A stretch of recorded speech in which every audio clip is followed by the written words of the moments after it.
Good morning, ladies and gentlemen, another edition of the opening line presented by EliteSportsBetting.com. Talking college football with Frank, as always. Things have been, again, going well. 4-1 for Frank last week, 5-1 for me last week. I mean, it's been a heck of a run. I think you basically had two bad, maybe 3 bad weeks to start the year, and it's been an incredible heater. And I've been on, 6 weeks in a row or something like that. Things have been good. Talk about last week and just, I guess, overall, how do you feel when you're winning this much? Yeah, you kind of feel invincible, even though we know that's right. Kind of kiss of death. It's eventually going to not run this well. 3-11 start, 36-9 since then. I think the last 4 or 5 weeks I lost 1 game, so I've gone 4-1 or 5-1. I think 5 weeks in a row, which is pretty kind of crazy. It's been a good stretch. I mean, I hate to say this is what you expect. I don't think we expect to run this hot between the two of us. But when you're getting good numbers and you're kind of putting yourself in the best situation to, win money, that certainly helps. You bet early in the week, you get down on some good numbers start to move your way, and you eke out games. Like last week I had Oregon 13.5 and they won by 14, right? I would argue that they probably should have won by more, but that's typical Oregon so far this season. The Baylor Oklahoma under was an easy one. And then I caught some good luck in the Michigan State game. I got a good number there at 62.5. It closed 59. It landed 61. That's kind of the epitome of keeping a good run going is getting good numbers and, getting the closing line value, or CLV as we'll call it sometimes, and kind of landing in the middle of some of these games. This certainly helps. Like that Michigan State game, it was going way over. And then I think they only scored 13 points in the fourth quarter or in the second half or something like that. And Michigan State luckily sort of ran out the clock with Kenneth Walker III there. Yeah, I mean, you bring up the point of just getting in early, getting the good number. I had a fortunate, I guess it was almost a bad beat in the sense that Boise State kind of kicked a meaningless field goal with 59 seconds left, and then Wyoming had a 74-yard touchdown pass with 4 seconds left to cover that one. But that's kind of how it goes, right? You talked early in your season, things didn't go your way, and just. I remember, you could go back and look at the broadcasts, by the way, which are on Twitch at Elite Betting and Elite Sports Network on YouTube. You can see any of our videos that we post. I remember you saying, it's just these bounces are going to start going the other way. It went the complete opposite way. Right. We'll take that every time. Yeah. But I have gone into that area with you as well, and that this run has just been a lot of fun. Frank is up 17.44 units on the year. I am up 16.58. And there haven't been too many crossovers, where we're betting. There's been a handful where we're on the same side. I remember we were both on Clemson against Pitt. That lost. So if you want to just say when we're on the same side, it might be bad. I don't know. Yeah. But a lot of units won this year. I'm hitting at just under 61%. You're hitting at 66%. That's what's been happening here at the EliteSportsBetting.com. So, again, we now post bets to Discord. If you are a sub in your account page on EliteSportsBetting.com, you put your Discord username, you'll be added to a Discord with all of our.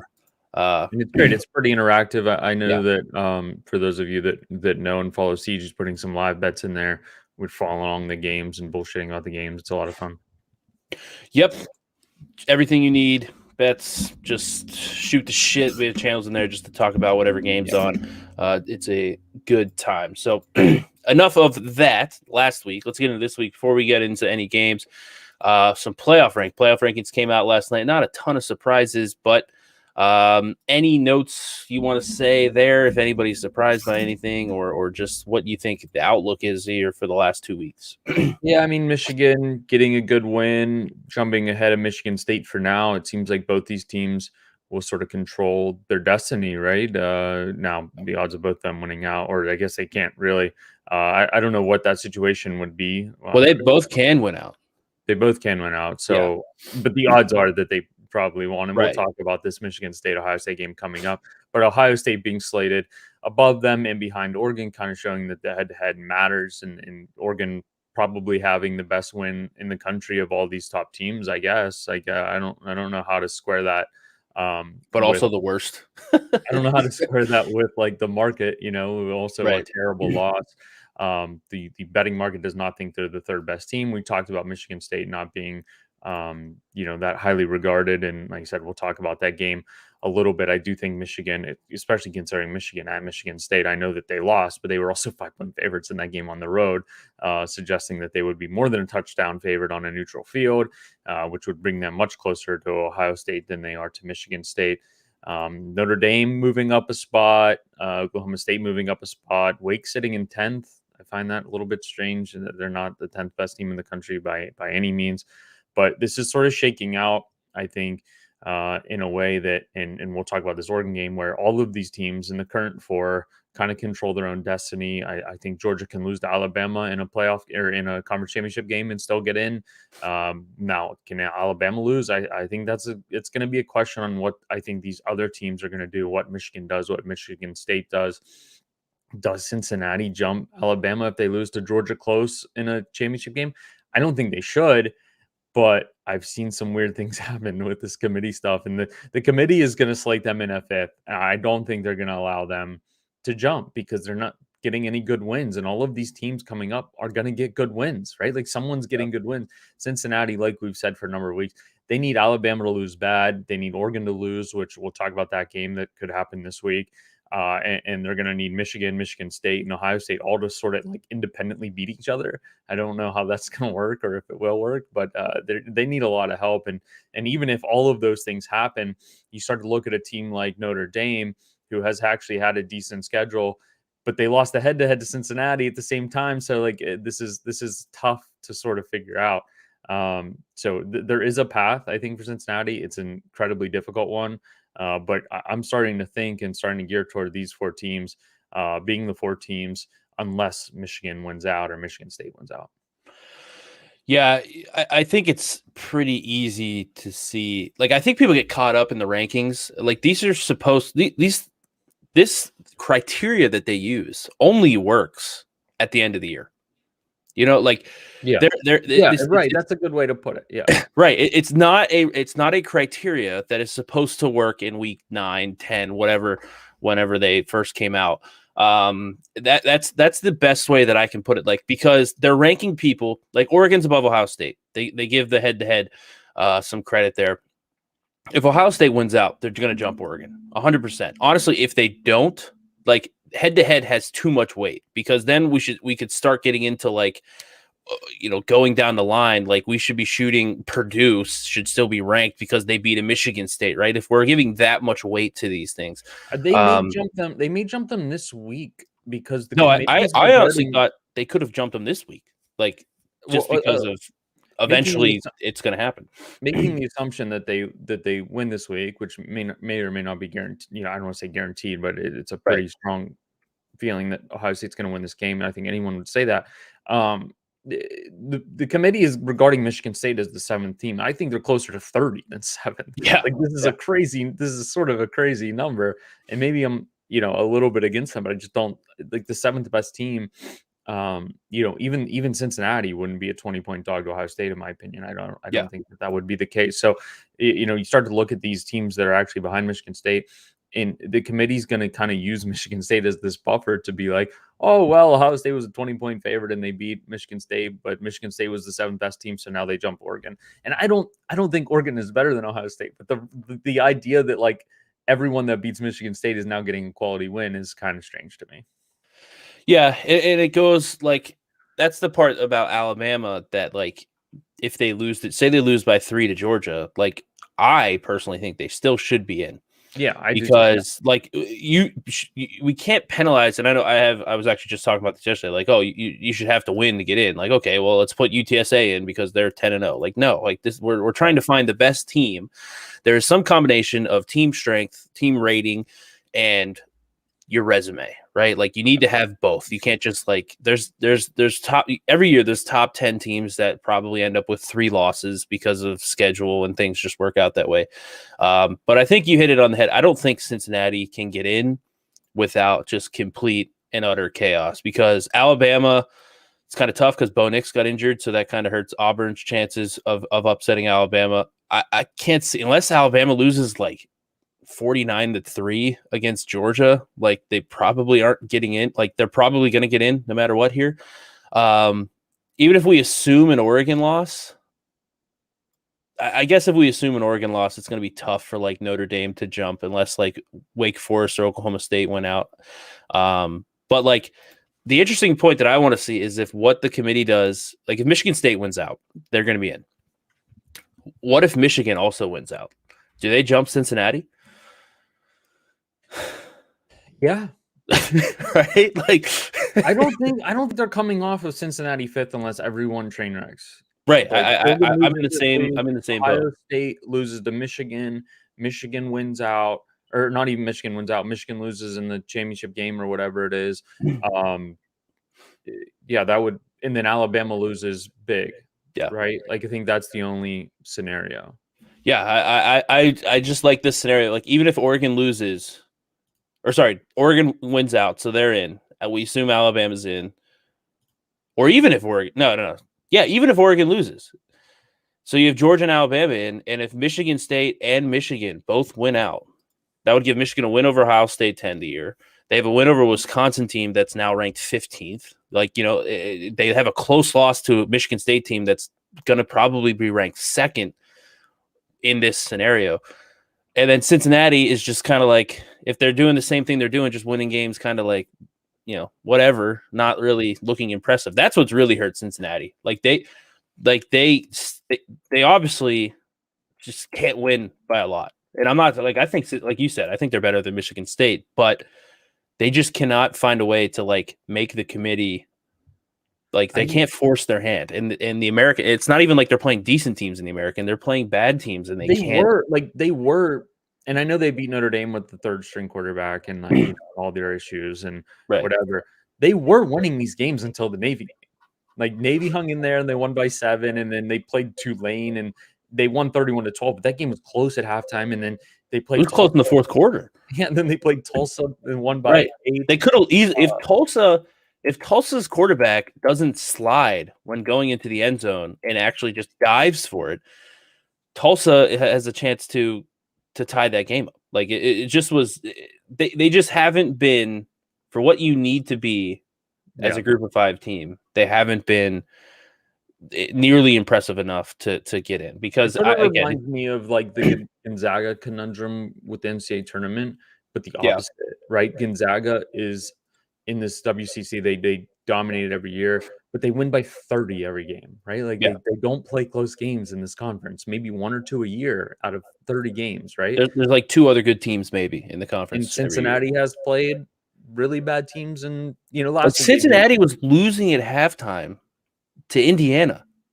Like they were Indiana's best linebacker went out, and then all of a sudden Cincinnati could move the ball. I know I don't want to like just make the 1-on-1. Maybe they made adjustments too, but like that was one of those games where like I think they had a kick return for a touchdown too. Like Indiana's 2-8. Like they've done this whole thing where it's just kind of like horrendous.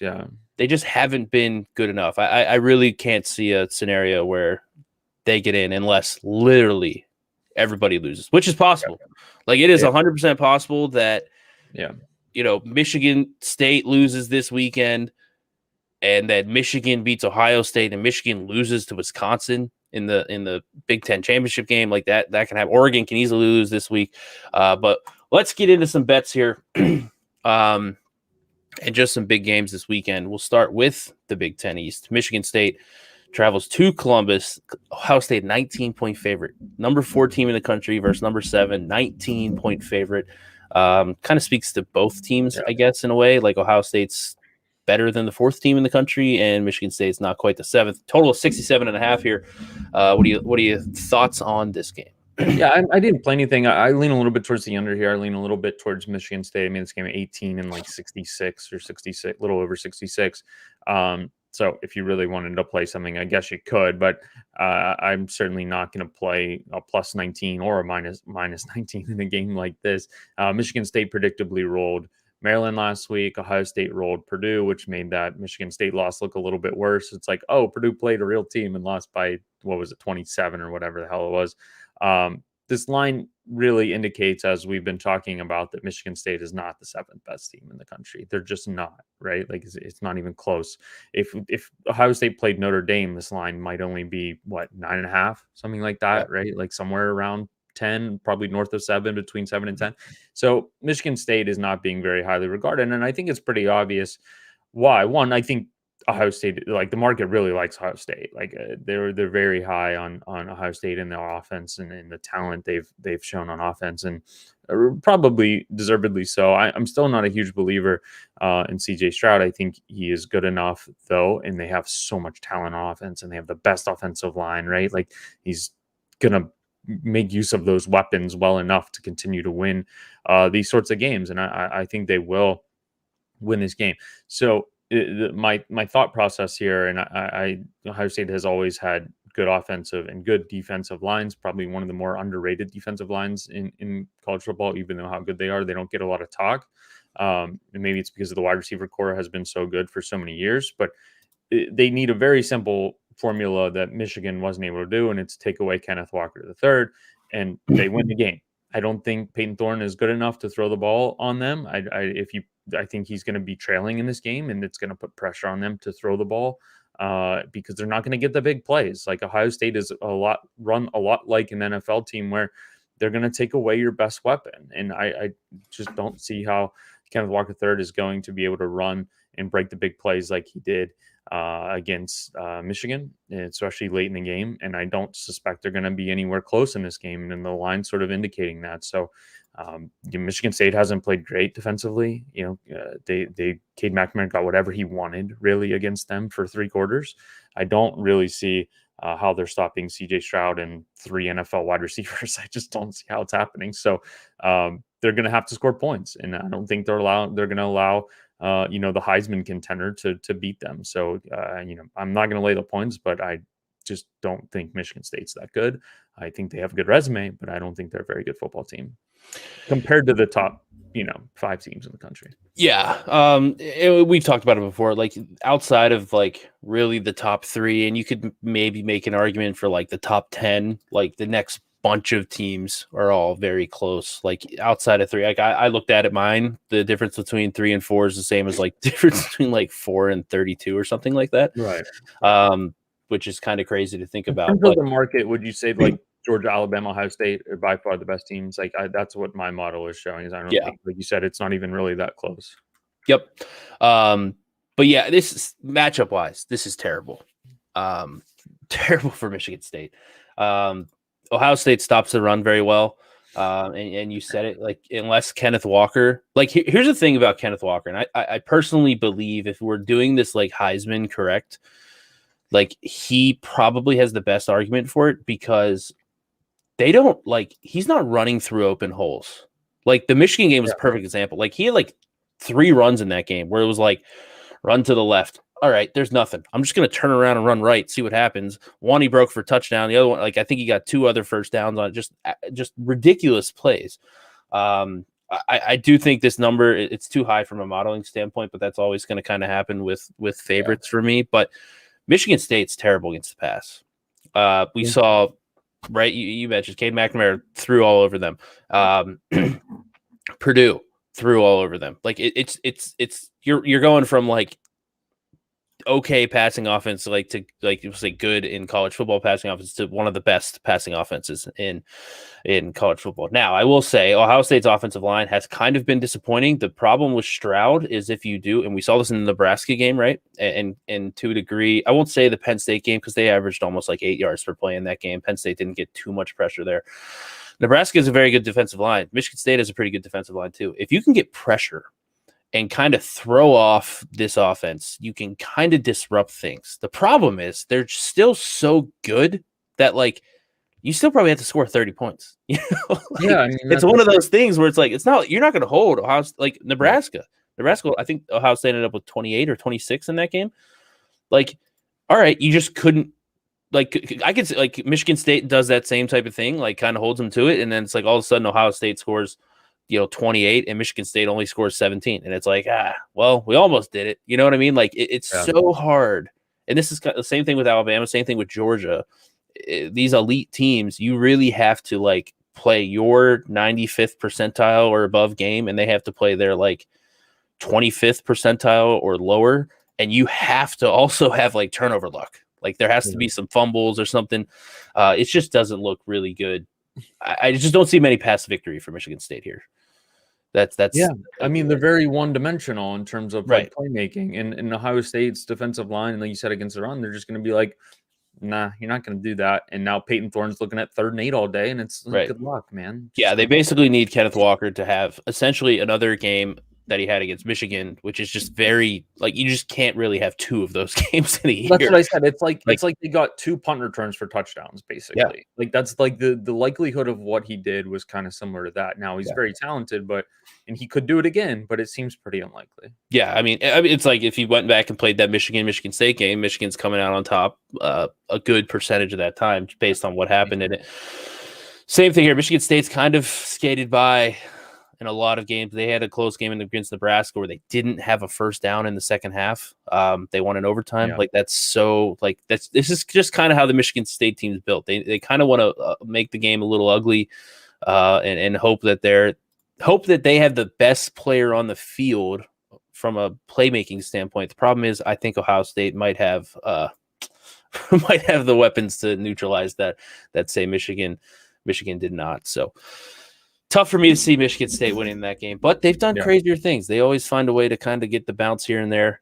But moving on to Wake Forest and Clemson. Now, technically, this is a playoff game for Wake Forest. It's interesting because a 12-1 Power 5 team has never not, like conference champion, has never not made it unless the resumes above them have been better, equal or better. Wake Forest wins out. They would be an undefeated ACC champion because their game against North Carolina was an out-of-conference game. Is there a path for them here if other teams like we were talking about Cincinnati? Like, all right, 12-1 Wake Forest versus 13-0 Cincinnati. Like, who gets in there? We didn't bring this up.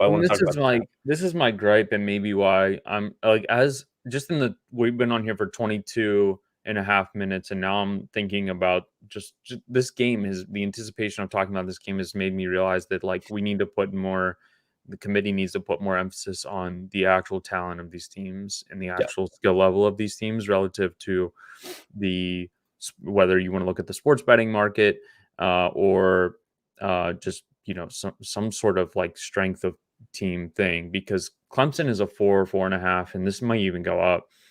Point favorite. Well, it was 3.5 earlier in the week against Wake Forest, and they're not even sniffing the rankings because they're like 7-3, right? Like I don't. Yeah. We could probably make a case that they have the 2nd or 3rd best defense in college football. We've had exactly one quarterback by the name of Kenny Pickett, who's probably going to be the first quarterback taken in the NFL draft, beat this Clemson defense and like actually have success. So I don't know where I'm going with this, but this is like shocked my brain a little bit to think like even if Alabama loses, they should get in, because it's just like the separation here is too large for a team like Wake Forest to make a case to get in, ranking 10th in the college football rankings when Clemson's a 4.5 point favorite. Pitt was a 4-point favorite against Clemson, and they're in the same conference. And I just don't really care what the record says. Like, Pitt hasn't played the hardest schedule, but like they played a harder schedule than Wake. Wake was dogs to UNC, and we were both on UNC in that game, and they won that game. I'm looking at this game, and I did play the under here. I made this game 53. We haven't seen a Clemson game hit 56. I think the highest Clemson scoring game was 54 all season. And even in a game where Kenny Pickett lit them up, the scores 27-17, right? So I just don't really see Sam Hartman. He puts up big numbers. Like, he has put up a ton of big games, and he takes a ton of shots downfield. But I think that's a bad thing now. Like, I don't think you're getting that against Clemson. There's been one quarterback that's gotten that, and that's Kenny Pickett. Nobody else has been able to show that. And he doesn't throw for a very high percentage. And part of it is because he takes a lot of shots down the field, but he also isn't incredibly accurate like a Kenny Pickett is, who also takes shots down the field. So this Clemson defense should get to him. I don't think he's going to be able to move around in the pocket the way that Kenny Pickett did. And to score this many points, he's going to have to, because Pitt's the only team that put up points against Clemson, realistically, pretty much all season. Louisville, I think, got to 24, something like that. That was a weird game. It also wasn't at Clemson. So I don't know. I'm looking at this game. We're basically calling Clemson like a point to 2 points better than Wake Forest on a neutral field. And this team's sitting in 10th in the college rankings. And I just think I think it's kind of garbage. Now, Clemson has been a little bit better offensively in the last few games. And part of that is because they're just allowing DJ just to like take little dunks nonstop. And it's like, get to 20 points, 24 points, and we're going to win. And I think they're going to really, Dabo's going to try to take away Clemson's or Wake Forest offense, right? Like he's just going to do everything he can to limit them and win this game like 2017. They've like geared into this in the second half of the season, pretty much since the Pitt loss. They're like, let's just limit all the other offenses and just score like 20 points and win. And I think that's what's going to happen here. Now, it's probably going to be more than 2017, but if you gave like Dabo an option, I think that's like what he would prefer to do is, just try to really limit Sam Hartman from, a shot taking ability. And like, no one's really done that all year. So I just don't think he's going to be the guy to do it. So give me the under here. And I'm looking at this game and I could just see Clemson winning by 10 as well. Yeah. You make a point, like Pickett was the only one to like exploit this defense, and overall, like Pitt averaged 5.7 yards per play. You know what I mean? Right. Like that's that shows how good this Clemson defense is. Like their offense has been so bad that I think we've kind of forgotten about them in a way. But Wake Forest's offense is good. I think it's fun. Their defense is absolutely terrible. Passing, but definitely running the ball. Clemson, I'm not saying they're good at running the ball, but Clemson is much better at running the ball than they are passing the ball. They've averaged around. I'm not going to really look at the game against Connecticut last week because that game was just a blowout. Yeah. I'm not even sure when they took guys out. But Syracuse, Pitt, Florida State, and Louisville, they averaged 5.1 yards per play overall. Against Pitt, 5.5 yards per carry. Florida State, 4.4. Louisville was only 3.5. But Clemson is better at running the ball. And like you said, they're taking these little dink and dunks now with DJ. And even against that Pitt game, honestly, you could argue that DJ, I mean, he had that horrible shovel pass pick six, but like he played okay up until really that point. Like when things all went, like they've had some big drops. Like they haven't had anybody make plays. We talked about that. They should have been up 2 touchdowns in that. They should have won 14-0 in that game. Like that really should have been 14-0, and then it would have been interesting to see Pitt have to come back there. But Clemson, like all of a sudden, Pitt's a pretty good team. They lost by 10 on the road, respectable game, right? They threw a pick 6. If you want to get into it, missed opportunities, pretty close game. I think on the drops. Yeah, like it just was. I think it was closer to the -3-ish, whatever that. And then Pitt did the thing where in the fourth quarter they just run run you down. Like they get a first down every 3rd and 2 because either Pickett runs or Israel runs, and they just like barely pick up these first downs and they just burned out the clock. Right. They have a 7-point loss to Georgia on a pick 6. So again, we have 2 losses that are I don't want to say like inflated here, but like where pick 6s were big deals in them. And then they lost North Carolina State in overtime. They're 7-3. They still have a chance here. They can still win the division here if Wake Forest loses out. So I guess my point is Clemson's a better team, in my opinion. We're seeing that with the line here. Matchup wise, it's not like Wake Forest has a terrible defense. This is like the one thing you just need to have is like a competent defense against Clemson, right? To just keep them in check. This is a game where Clemson could actually make some noise. I think Dabo actually said that they're starting all young, like there won't be one senior starting, which I'm fine with because I think like if you're like, all right, we're playing the older guys, they like, okay, they suck. Let's move on. You know what I mean? Like, there might be more talent on the field just to like make a play. It's not like the guys behind them aren't fucking 5-star recruits. Like you could argue that there's more talent on the bottom of their depth chart because they've recruited better of late. Like Clemson won their national titles with not like that high of ranked recruiting classes. So I played Clemson -4. It's up to 4.5. I would not play at 4.5 just because it's very difficult to see. I'm not going to say it's difficult to see them winning 6, but I think 4 is I think this number can land on 4 quite often, and I don't want to don't want to have them win by 6 because, again, Clemson's offense can be pretty brutal here. But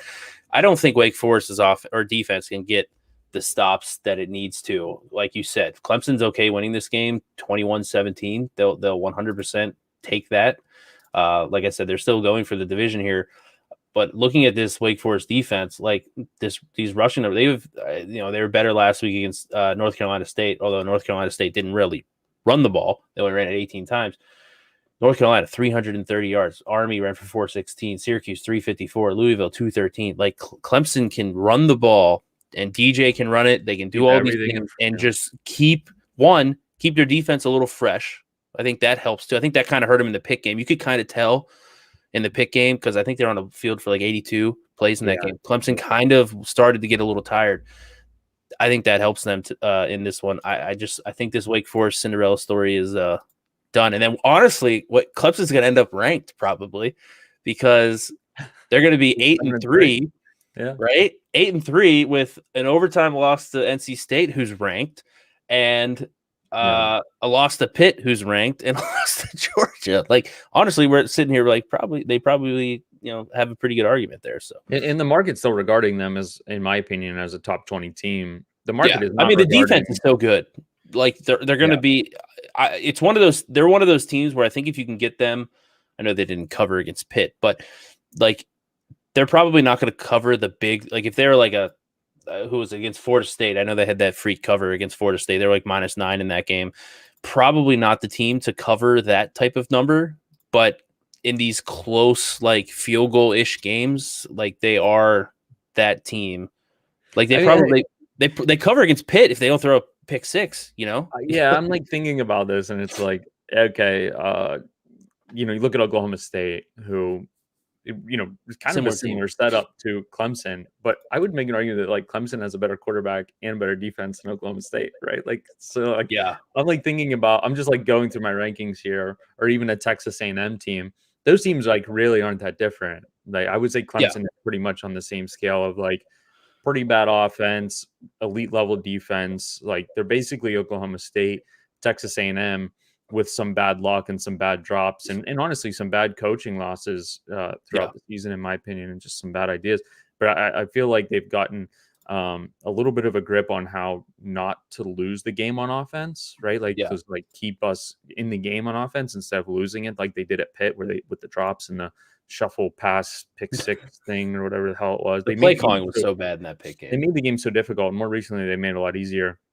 And like I said, there's been one quarterback that has had success against the Clemson defense, and I don't think Sam Hartman's going to be the second one. I just don't. Yeah, it definitely seems unlikely there.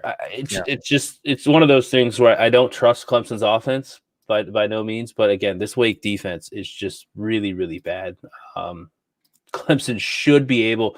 I'm not saying Clemson's going to score 40, but it's one of those things where I think Clemson can have enough success, keep the defense off the field, where I think they can get some good opportunities to cover this game. So Oregon, I'm on under. You're on Clemson there. Oh, sorry, I forgot to put yours up. My bad. No, I was just reiterating because we didn't really say much about this. So yeah, I think those kind of work because I don't expect Clemson to win this game by like lights out. Like, Wake Forest has played these games like that 2 in a row, I think, right, against NC State and North Carolina. I think total opposite game this week. So under 56.5 for Frank and -4 for me. I would not play the 4.5 right now. So Oregon at Utah, maybe shocking to people, but I've said this since like week 4 of the season that Oregon is going to be an underdog to Utah, and here we are. Utah is -3, totals 59. I guess the question asked: are you shocked here that Utah is favored? No, this feels like a big brain sort of market thing, but I made this game actually right on 3. And a lot of that just because Utah's been, especially on offense, has been really efficient recently. Cameron Rising I think he's a sophomore, but he's come on as not being the greatest quarterback, but he is extremely efficient and he doesn't really turn the ball over, and they've scored 34 plus in 5 straight games. And, the schedule hasn't been amazing, but I do think the Pac-12 in general is a little bit underrated. And maybe, I think I agree with that. Maybe I am sort of I've been on Oregon a few times, and I still make Utah a favorite here. But I think the Pac-12 is a little bit underrated. I have both these teams sitting around 10. I think they're about equals on a neutral field, which at Utah it's going to create a little bit of edge on their side. But I've been thinking about this game and just on a subjective level.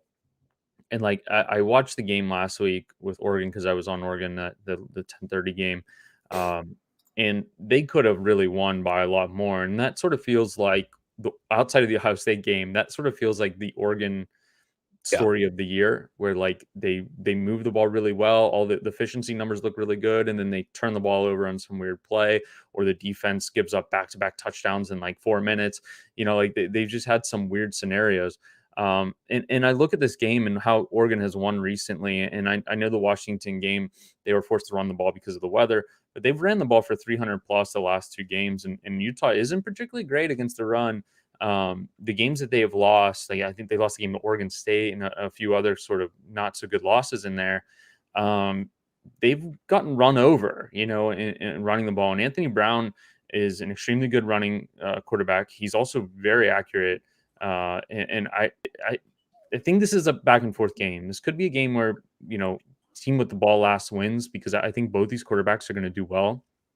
I don't really see Utah being able to stop Anthony Brown, though. So I have a hard time, subjectively back to the model sort of thing, because this Utah team, it's like analytically good, but the results haven't been there. And Oregon's like the opposite, where the results have been there and maybe not as analytically good. So they've kind of worked out to even. I think the Pac-12 in general is a little bit underrated, and they've sort of beaten up on each other, I think, throughout the season. Like UCLA is better than what people think. Arizona State, I think, is better than what people think. I think Oregon's maybe a little bit overrated, but I still think they're a pretty good team, because almost any time on the outside of maybe some Ohio State games or some big games, Oregon pretty much all season is going to have the best player in the field, and Anthony Brown, at almost every single game they're going to play. So it is a kind of a weird game for me. If you twisted my arm, I honestly would probably just take Oregon with the points or with some money line here, because I do think they have the potential to sort of just like coin flip this game. But my model says -3 is good. So, I've been riding that all year, so I'll just go with that. Yeah, Utah's an interesting team for me because they made the Rising has not been the starter for the whole year, right? Yeah. And he did not play in the BYU loss. And BYU loss isn't bad. BYU's ranked 14th or 15th, whatever they are. But they also I'm pretty sure they ran the ball right down their throats in that game, and that's sort of the problem. I right. think. No, I'm saying from the Utah's offense is very weird for me, because they're rating well in my model, but I'm also wondering, am I underrating them, because Rising has been ridiculously efficient. They it's difficult to go. They have a 2-point loss to San Diego State in triple overtime. Mm-hmm. So again, here we are. They're also a good team. Yeah, San Diego State's a solid team. I'm not going to say that they're great by any means. I know they're ranked, but I'm not going to put them there. But they have a really good defense. And then Oregon State's sneaky good. I think people are going to be shocked here. Oregon, I think, goes to Oregon State next week, if I remember their schedule correctly. I think people are going to be a little shocked by that spread. I think that's going to be, or no, Oregon's at home for that one. But I think people will be shocked that spread's not that big. But I do agree, this Pac-12, I think this happens every year, because the Pac-12 hasn't had an elite team in years, really, probably since Oregon in 2015. Yeah. We haven't seen that, or maybe 2014 even. I guess 15 they made it as well, but I don't know. It's tough. They do beat each other up, so I don't know if there's a little bit of a bias when you're changing for schedule, that they all kind of boost themselves up. But I think for the most part, they are better than what we think. It's just it's kind of like the Big 12 in my the Big 12's kind of similar, but they have Oklahoma.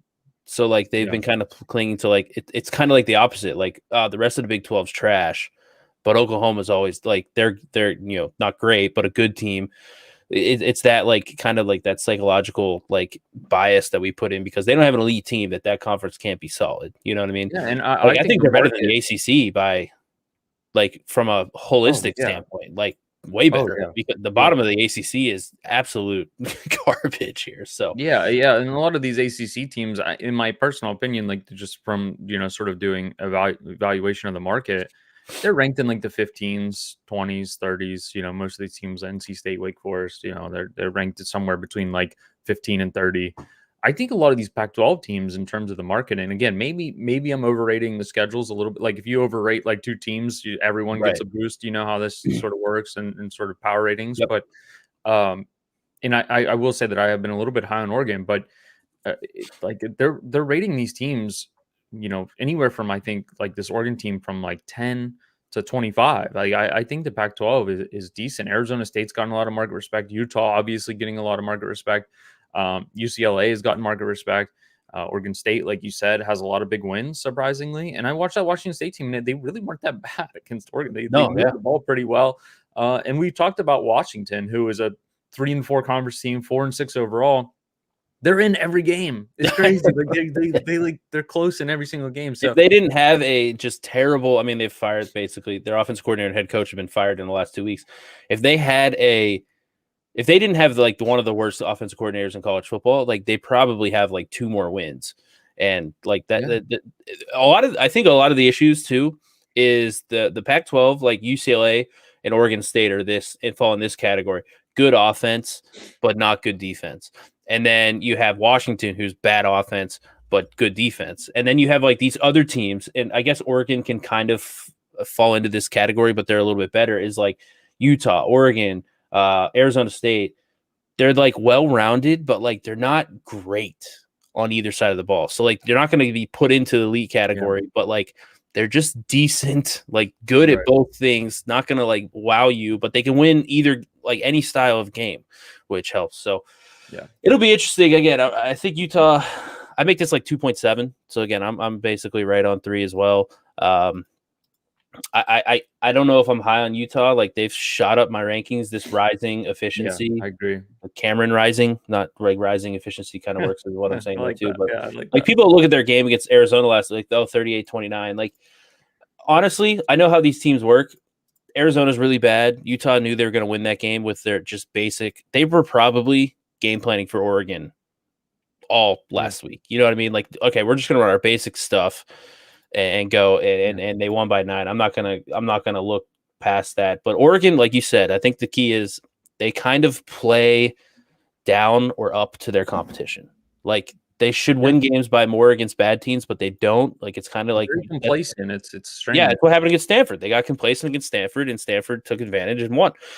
I don't know if they'll do that. Like against UCLA, they got up 2 scores late in that game, got complacent, and then all of a sudden UCLA was right there to win at the end. Like it was like, again, that's just bad coaching. Last week they were up 14. They drive down the field and they fumble it right at the goal. Anthony Brown fumbles right on the goal line. Right. They picks it up, runs it back to like the 40, score, and then Oregon luckily scored again late to cover for me. But it was like that game could have been close too. Like it's one of those things when you're not great at offense or defense, like a couple mistakes here or there, a couple missed opportunities, all of a sudden you find yourself losing or not covering the number there. So should be a fantastic game. I'm really excited for that. And really, it's going to be a really good game. I think it's going to be very back and forth. I think both these offenses will do well. Yeah, for the Pac-12 not getting some love, I think these are 2 very, I don't want to say very good teams. I would say 2 good teams that should be a very, very close game. So staying in the Pac-12, UCLA and USC +3, total of 65.5 here. Again, USC is kind of a team for me. I don't have them rated good, but like they've been in some games this year. You know what I mean? Like the talent's there. They can hang around with anyone.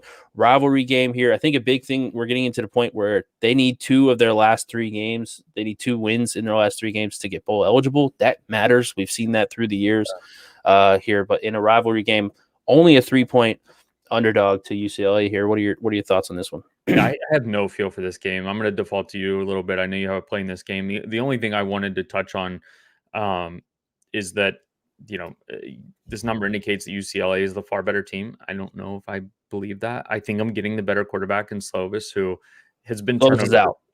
Oh, he's out? Mm. He got hurt last week, huh?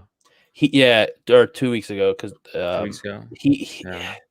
I guess that'll segue. You can keep going, but you can Okay. segue into Ignore what I just said, but the only other note here is that I had, Dorian Thompson-Robinson is sort of the only player on UCLA. Like, he basically determines the outcome of the game. He's probably going to have the most rushes. He's going to throw the ball. Obviously, he's a quarterback. But he's also probably going to have the most rushes on the team. He's been a little bit dinged up too, I think, the last few games, and he's not the most accurate passer in the world. But I have no feel for either of these teams. I don't watch I watched the Oregon UCLA game, but outside that, I didn't really watch too much. It feels like getting a whole 3 at home is sort of nice for any team that's playing UCLA. You know what I mean? Like, they played a ton of close games. I think the Pac-12 is a little bit underrated. But I just have really no feel for this game, and I didn't have a play on it. My numbers leaned towards USC in this game, but it was just outside of a play for me. Yeah, I played USC. I didn't really care which quarterback went. Like, if Slovis, I actually was kind of rooting for Slovis to not go, because I didn't want him to be playing at like 80% or something. So they're going with Jackson Dart. Their numbers really aren't that different this year. Slovis started a couple games though, right? Right. He's played. He's a freshman. He's played enough. We'll say, like, he came in last week. But outside, like, the first 2 games, he was against Washington State, was 30 of 46 for 391. Like, he has shown the ability to throw the ball. Against Arizona, he didn't have to throw much, 12 of 18. Like, last week he came in against a good Arizona State team without the prep, starter reps for a week against a good Arizona State team. I'm not going to 8 of 17 for 89 yards. I'm not going to take much away, but I think that kind of is giving us a kind of I guess, inflated number, if you will. Like, oh, Jackson Dart's in here. He struggled last time out. Is he, like, UCLA's defense is bad. Like, it's not good. USC should be able to score here. I don't think USC's defense is good, but they didn't play last week. Able to get a little bit healthier, able to prep a little bit more for UCLA, right? Like, as soon as the Cal game's canceled, you can switch right over to your rival. And like I said, they need 2 wins against they have Cal. I forget who they played next week, but they need to find, they BYU. So, like, they need one of these UCLA and BYU games to go their way, to go bowling, assuming they can beat Cal as well. I think you're going to kind of get everything. Their coach is an interim coach, so he's he's one of the candidates for the job. It's kind of one of those things. Can we win games at the end of the year? Kind of get some momentum here. Numbers wise, I have a play. Subjectively, I like it here. I just don't love UCLA. UCLA loves to play close games, and they're not, like, they like to run the ball. They're more efficient running the ball with Thompson Robinson and Charbonnet. Passing the ball, they're okay, but they're not they're not crazy efficient doing it. USC's pass defense has been dreadful this year. Their rush offense or defense has been much better. Matchup wise, everything kind of points to USC in this game for me, and I'm seeing that in my numbers because I make this closer to 1.5. So I'm taking the field goal here. Close game, like you said, close game, rivalry at home. Kind of a last, like, hurrah for USC, if you will. This is one of those things that they lose. I'm kind of like, okay, I kind of don't want this. The wheels could fall off, but I think you get a good effort from USC here. So +3, I'm happy with. And I'm sure UCLA, this game will be like 45-42. Hopefully Trojans come out the victors here. So playoff team still Oklahoma -4 at home against Iowa State. Total of 60.5. Did they eliminate themselves last week? Yeah. You think so? Oklahoma? Yeah. I don't know. How does let's just say Baylor wins out? How do they make? I mean, I guess they have one less loss, but, like, I'm not sure how they make the case. Well, they would play in the Big 12 championship game, and then Oklahoma beats Baylor. I know, but, like, they're similar to Cincinnati. They need everyone to lose, and I would still say Cincinnati is going to get in before them,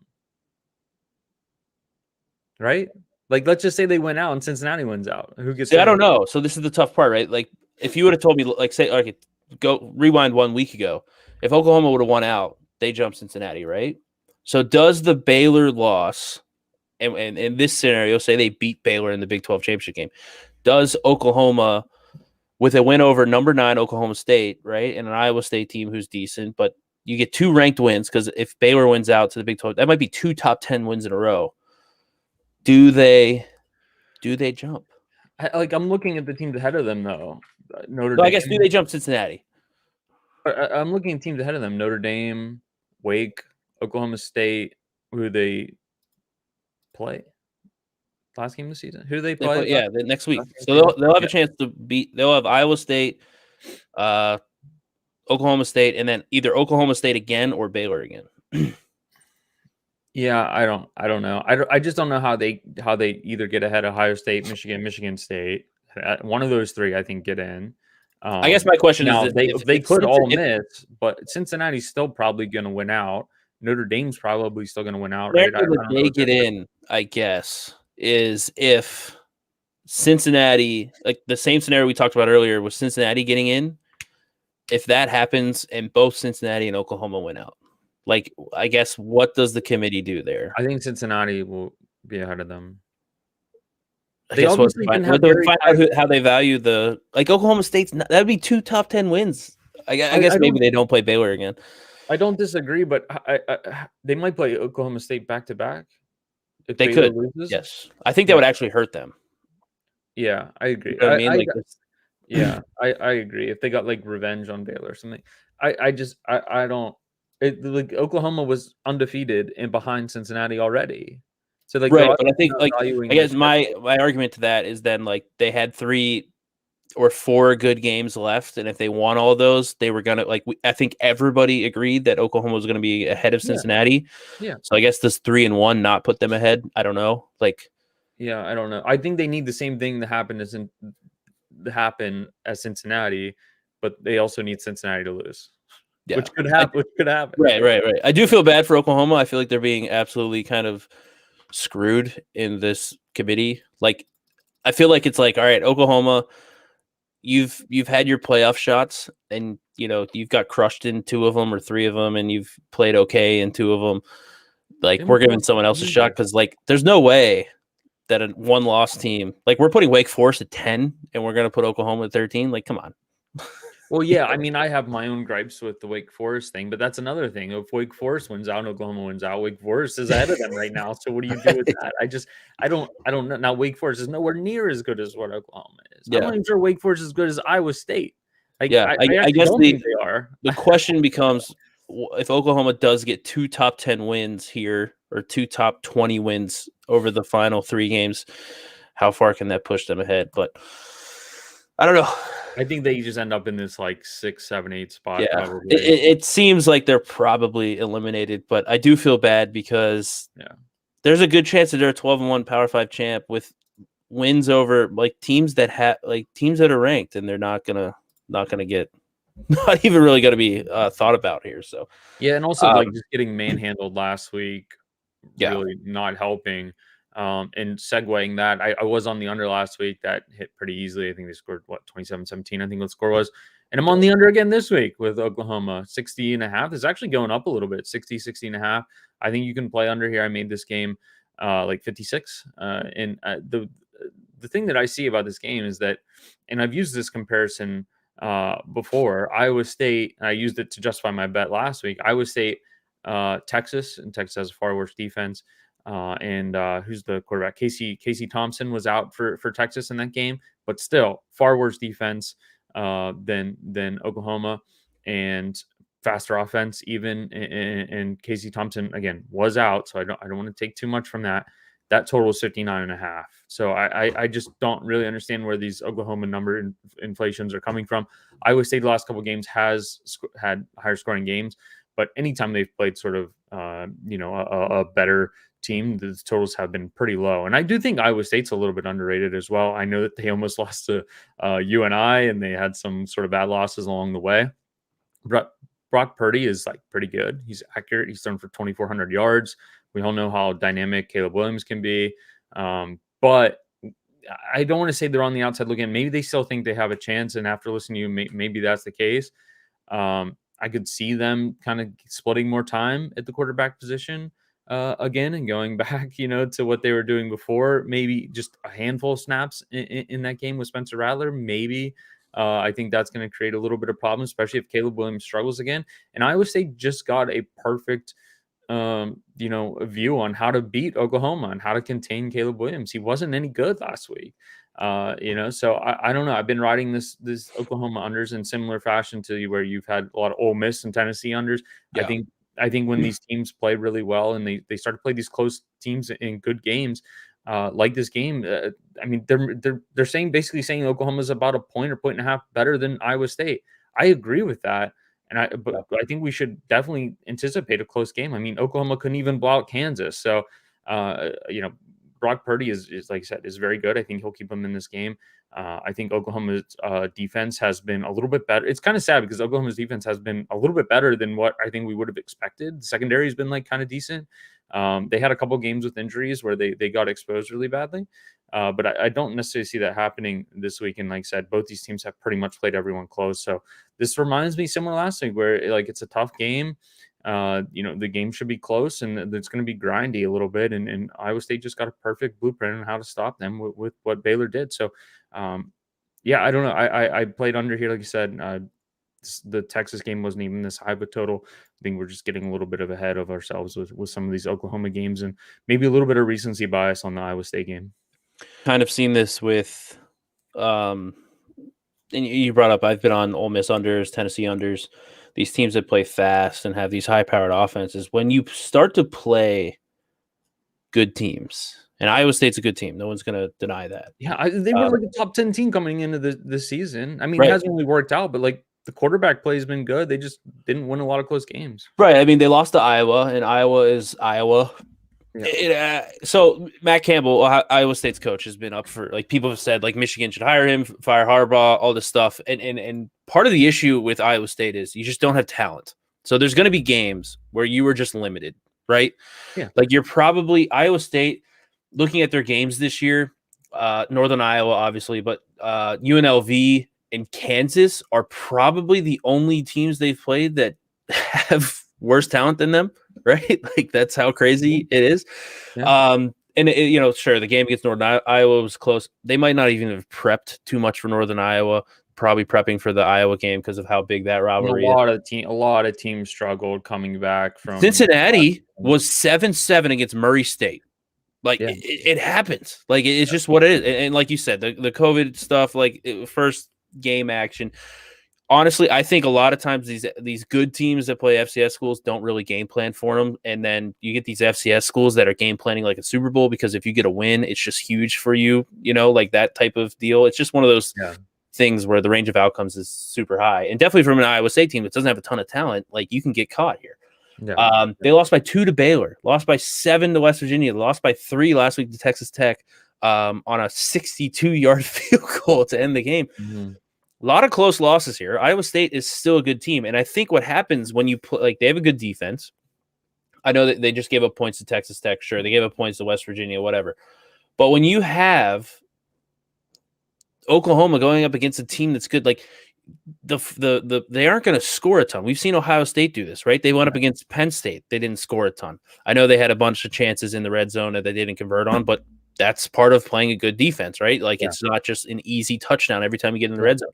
Ohio State against Nebraska. We're seeing these great offenses do this time and time again against good defenses where it just doesn't quite, like if everything doesn't click for you, it doesn't work. So I think Iowa State can, I do subjectively, like I make this like 59.8. So I'm right on market here, but subjectively, I do think these games tend to like calm down. In the sense of like Iowa State's going to play slow, Oklahoma's going to take their time, and it's not just like you can run 1,000 miles per hour against a good defense. Like if they're disguising things, I think what also helps is Texas Tech just scored 41 on Iowa State, so people are like, "Oh, Oklahoma will bounce back." Or last week, like the typical overreaction there. But I'm with you. I do like subjectively. I like that under. It'll be interesting to see what happens with Oklahoma. They are being selected by the committee, but I'm interested to see what a couple big wins here at the end of the year will do. I don't know if they can do it. It's a lot. And it's weird when you look at like just similar sort of games for in Oklahoma's schedule. The Baylor game last week, the Kansas game, they only scored the total was 58. Nebraska 23-16, West Virginia 16-13, right? I know that they struggled a little bit more at the beginning of the year when Caleb Williams wasn't playing quarterback, but in competitive games, they haven't scored that many points. So yeah, the Kansas game, right? They scored 35. All those points were in the second half. Yeah. Since we'll just go with the Caleb Williams. Like TCU's defense is terrible. Caleb Williams came into that Texas game. Texas has absolutely fallen off. That was a weird game in general. Texas Tech does not have a good defense. Baylor does. There was also they didn't score. And Baylor had a great game plan. Like, again, like you said, we'll see if Iowa State kind of copies that, does their own twist of it. Iowa State's had success against Oklahoma in years past too. Yeah. So I think it's just one of those games, one of those things where Oklahoma against good defenses, it's like anybody against a good defense, you can get caught. Like it happens. But I am with you. I think this game, Iowa State plays slow. Iowa State, it does not benefit Iowa State from trying to have this game have 1,000 passes, like plays in it, like it's just not that. So best bets, let's go to that. What do you got for your best bet? Yeah, as we just talked this through, I like this Clemson under. They haven't had a game hit this total yet, and I don't think Sam Hartman's going to be the guy that can do what Kenny Pickett did against that Clemson defense. I think they'll get to him. I just don't see them moving the ball. And Clemson has been more cautious on offense since that Pitt game and have eased up the game for DJ. So I think they'll continue to sort of just run out the clock, get a little bit of a lead, and trust their defense. That seems to be their best way. Sort of the Oklahoma State version of winning, or the Texas A&M version of winning that they figured out earlier on in the year than what Dabo did. I think that's the recipe here as well. Yeah, I'm going to go with Clemson -4. I'm going to go in the same game with you for my best bet. I really don't like.